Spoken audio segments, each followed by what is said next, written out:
our presentation on the contribution of different learning styles and theories on planning and designing a learning event. I'm Harriet Hawkins. I'm Jessica Palmer. So starting with behaviourism, it's concerned with external observable stimuli in our environment, operant conditioning, and it uses the premise that when we are born, our mind is a tabula rasa, a blank slate, and new behaviour is learnt through classical or operant conditioning from engaging with the environment. A behaviourist would teach this using positive and negative reinforcement. Positive is concerned with applying a stimulus, and negative is concerned with withholding a stimulus. An example would be that positive reinforcement, when a student arrives on time, they will receive praise and merits.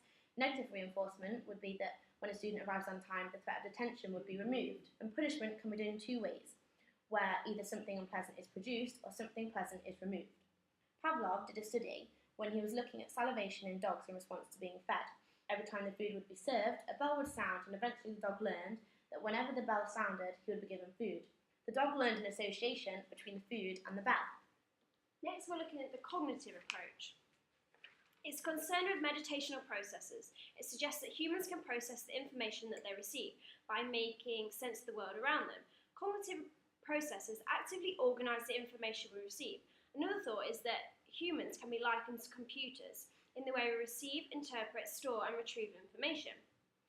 Different methods of teaching are used for different kinds of information processes, such as received, organised, stored and retrieved. An example would be students will learn new information more easily when they can relate it to something they already know. Adding new information to information that is already stored allows organisations to occur more easily. For example, saying to the class, today we're going to learn about reptiles. They are similar to other animals we have studied. Students are then able to place the new word reptile into their existing knowledge as they now know it as an animal. Atkinson and Schäferin looked further into this multi-store model of memory with further experimental support from Miller's experiments on impaired brain function. Okay, now the stimulus response theory or the social learning theory. The assumption is that behaviour is learned through observation and modelling other people. We tend to identify more with someone we find attractive and whom we look up to, and those are the people's behaviours we take on as our own, and vicarious reinforcement can also have an effect on whether or not we copy those behaviours. It can be used to teach using behaviour as learned and observed, but can be discouraged and therefore not repeated by vicarious reinforcement.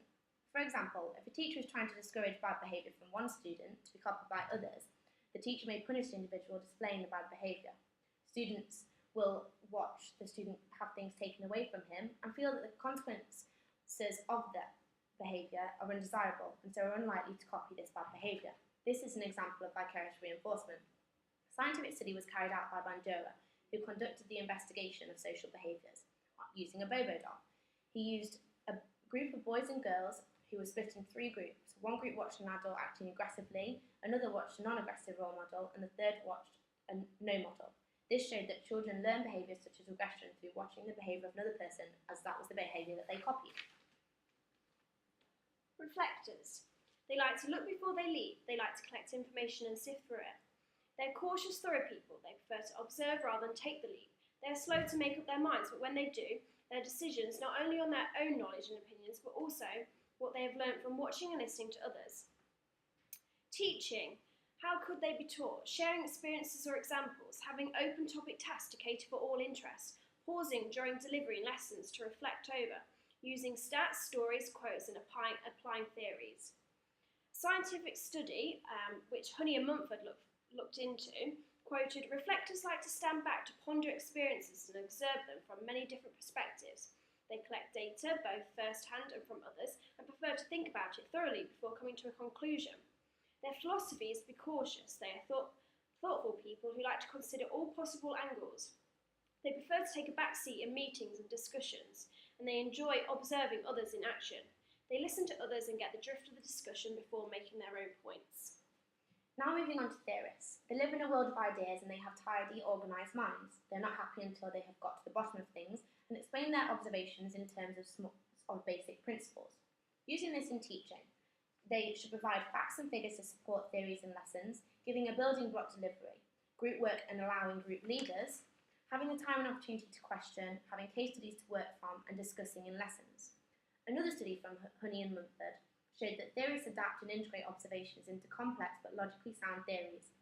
They think problems through in vertical step-by-step logical ways, and they assimilate and tend to be perfectionists who won't rest until they find things easy and tidy and they fit into a rational scheme. They like to analyse and synthesise, and they are keen on basic assumptions, principles, theories, models and systems thinking. Their philosophy prizes rationality and logic. If it's logical, it's good. And questions they are frequently asked are, does it make sense and how does it fit with that? They tend to be detached, analytical and dedicated to rational objectivity rather than anything subjective. Their approach to problems is consistently logical. Moving on to pragmatists. They are keen on ideas but want to try them out to see if they work. They are much less interested in actually developing the ideas. They enjoy experimentation but are not interested in long dissection of results that would appeal to the reflector. They take the view that if something works, that's fine, and if it doesn't, there is no point in wasting much time wondering why. Teaching this sort of learning style needs to have the benefit result explained. Practical elements embedded into delivery needs to be highly structured and focused, and having time to think about how to apply learning in reality. So, looking at the scientific study by Honey and Mumford again, they are keen on trying out ideas, theories and techniques to see if they work in practice. They positively search out new ideas and take the first opportunity to experiment with applications. They are the sort of people who return from courses with new ideas that they want to try out in practice. They like to get on with things and act quickly and confidently in ideas that attract them. They are essentially practical, down-to-earth people who like making practical decisions and solving problems. They respond to problems and opportunities as a challenge. Their philosophy is there is always a better way, and if it works, it's good. So to conclude all of the learning styles, as it can be seen, class group work requires a mixture of personalities to work effectively. It also requires some flexibility on the part of the teacher. It is only when a student trusts the member of staff and the others in the group that they would be able to get a positive experience from having to do something that does not feel very comfortable. Teachers should aim to build confidence rather than destroy it, and peers should be sensitive to others' strengths and weaknesses and encourage development of all new skills. Thank you. Thank you.